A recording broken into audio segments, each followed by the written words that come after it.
It's lovely to be speaking to you today on this Thursday in Johannesburg, the city of gold. It had one of the richest seams of gold in history. Imagine that. Nothing about the current state of the city would reflect that. All we see are the mine dumps. But there is something precious here, in between our synergy and our friction. In listening to Maskandi music, or Vusimashla Sela sing about planting the seeds of happiness at the John Carney Theatre, or being completely enraptured by John Carney on that stage.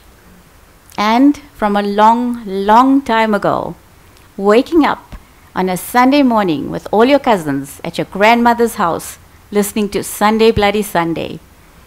Pure gold. My work is inspired by my grandmother, my ba, Lakshmiben Kosai Panchya. Her home was my childhood Disney World.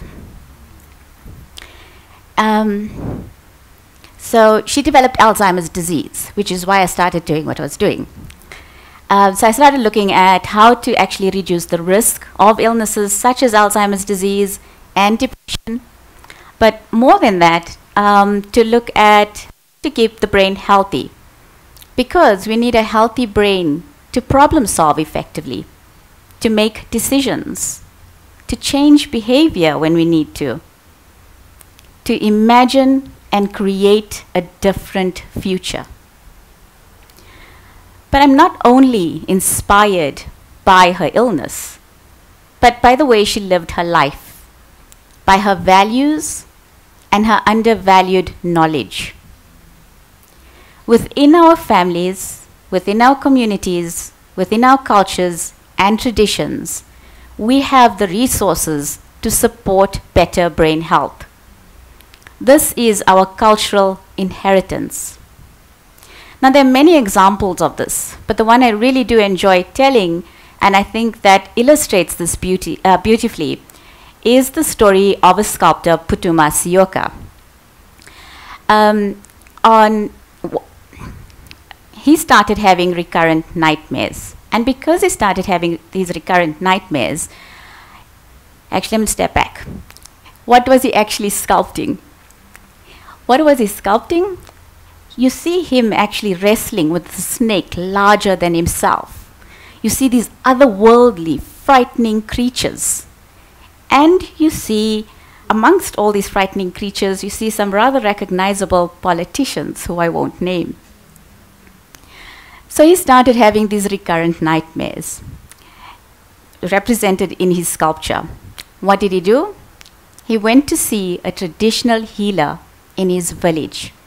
And the traditional healer told him to sculpt. Now, isn't that absolutely profound? On many levels. On one level, what he did was he made a subconscious concern tangible and visible so that he could actually deal with it in real time and problem solve in a different way. And on another level, the neuroscience behind this is absolutely fascinating. But before I get into the neuroscience, I just want to acknowledge the knowledge system that the traditional healer came from. The neuroscience in this setting is complementary. It helps us to understand. But the traditional healer understood that it worked, understood how it worked, and that this knowledge was validated over generations in this knowledge system.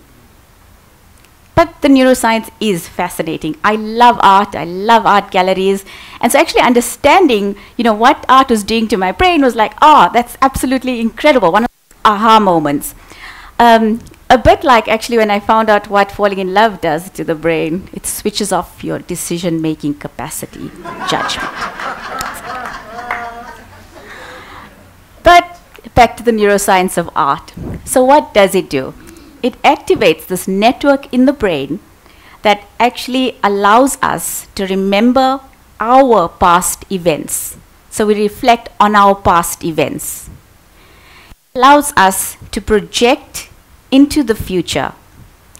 And in the present, it allows us to understand ourselves and to potentially understand others.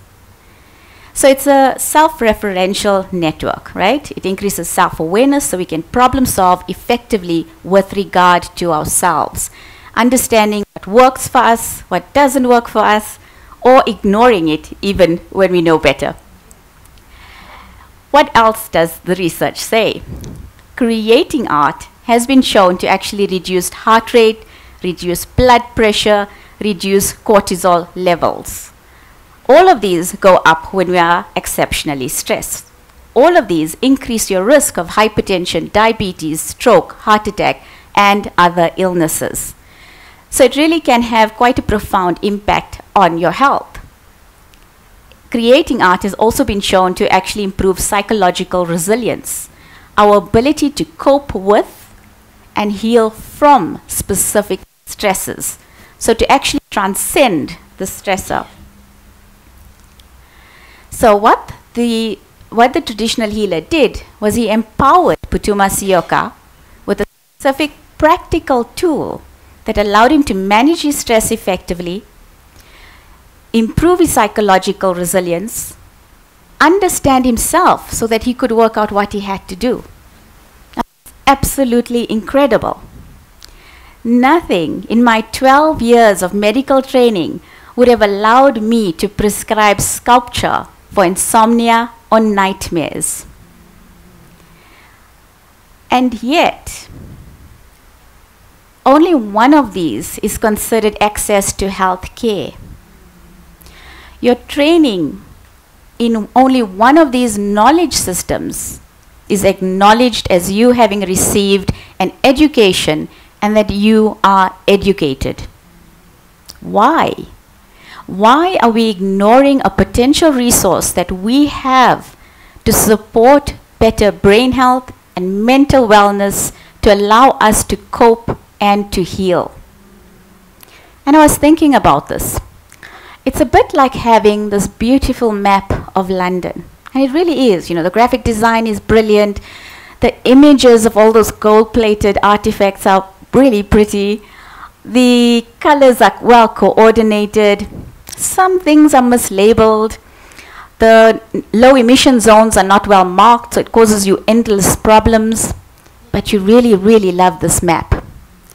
And because you love this map so much that you use it to navigate in Johannesburg to the Nelson Mandela Foundation. Would that make any sense? Billions and billions of pounds have been spent in the United Kingdom on mental health. Billions. They have more psychiatrists, more psychologists, more psychiatric facilities, and better access to psychiatric drugs. And the outcome? Their system can't cope. They have increasing rates of mental illness. We need to reflect on this and the choices that we make going forward. Now, I have the greatest respect for the knowledge system that I was trained in. I am a neurologist, and I understand the power of actually prescribing an anti-epileptic and transforming a life when you stop seizures. I understand the power of unblocking an artery to the heart and saving a life. There's no doubt of how incredible this healthcare system is. The problem is that it can't do everything. Having grown up in the system, I started medicine when I was 17. I completely appreciate that it can't do everything, that it is one brilliant knowledge system amongst many, that we potentially have many more options to actually support better brain health and mental wellness.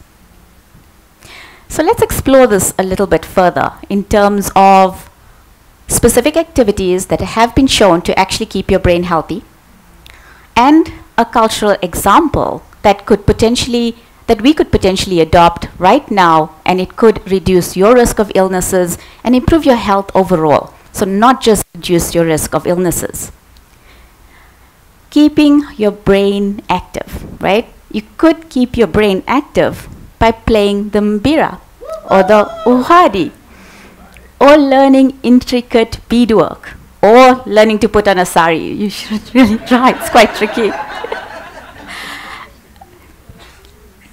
Practicing mindfulness by lighting a candle or a lamp to your god, your goddess, or your ancestors. Eating a healthy diet with moroga, a type of spinach, or dal, a type of lentil.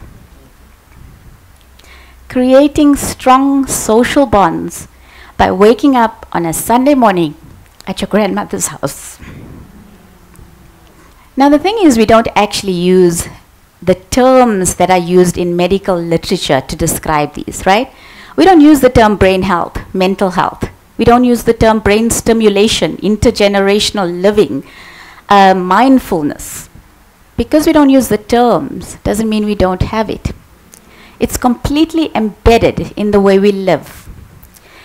It is part of our prayers and our rituals, our ceremonies and our celebrations.